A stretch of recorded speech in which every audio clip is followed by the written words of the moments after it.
Vous savez, l'OMS, sous l'influence de Gates, et avec sa participation, a administré 1 million de vaccins à des Kenyans, dans le but de les stériliser à leur insu et contre leur gré.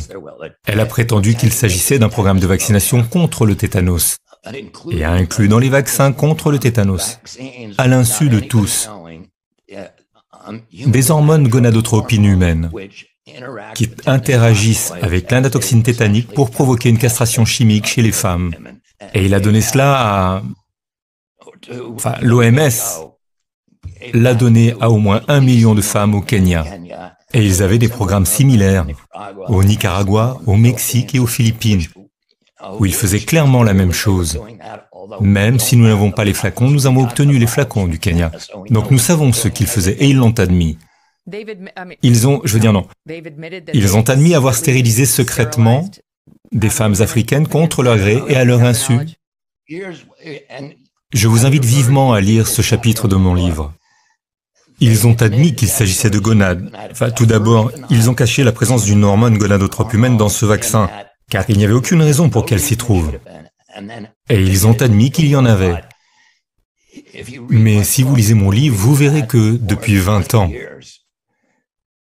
l'OMS dépense des dizaines de millions de dollars pour développer ces médicaments stérilisants destinés à être administrés aux femmes. Je sais que cela peut sembler paranoïaque, mais j'ai publié des articles à ce sujet.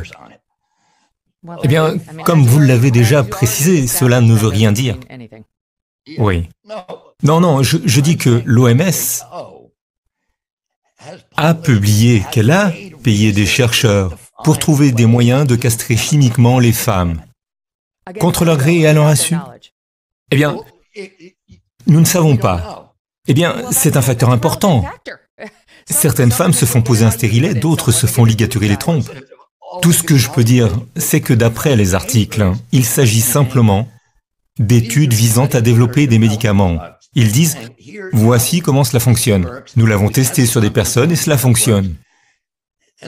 Et quand est venu le moment de distribuer ces produits, que l'OMS avait mis tant d'années à développer, ils les ont administrés à 1 million de femmes à leur insu. Les articles ne disent donc pas « Voici ce que nous allons faire, nous allons les prendre par surprise et leur tendre une embuscade ». Les documents disent « Voici comment développer ce vaccin et le cacher dans un vaccin contre le tétanos ». Et puis, quand le moment est venu de mettre en œuvre le programme, ils n'en ont pas informé les femmes et ils se sont fait prendre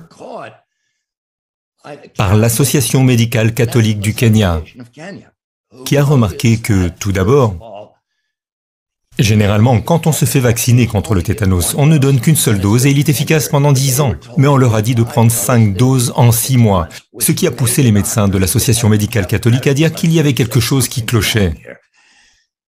Et cela n'a été administré qu'aux femmes en âge de procréer, âgées de 14 à 34 ans, je crois. Ce qui était étrange, car les hommes peuvent aussi attraper le tétanos, et il n'y avait pas d'épidémie de tétanos à l'époque. C'est à ce moment-là que l'Association des médecins catholiques s'est procuré les flacons et les a fait tester par une demi-douzaine de laboratoires différents. Et tous, ou presque, pas tous, ont répondu que oui, ils contenaient bien ce produit.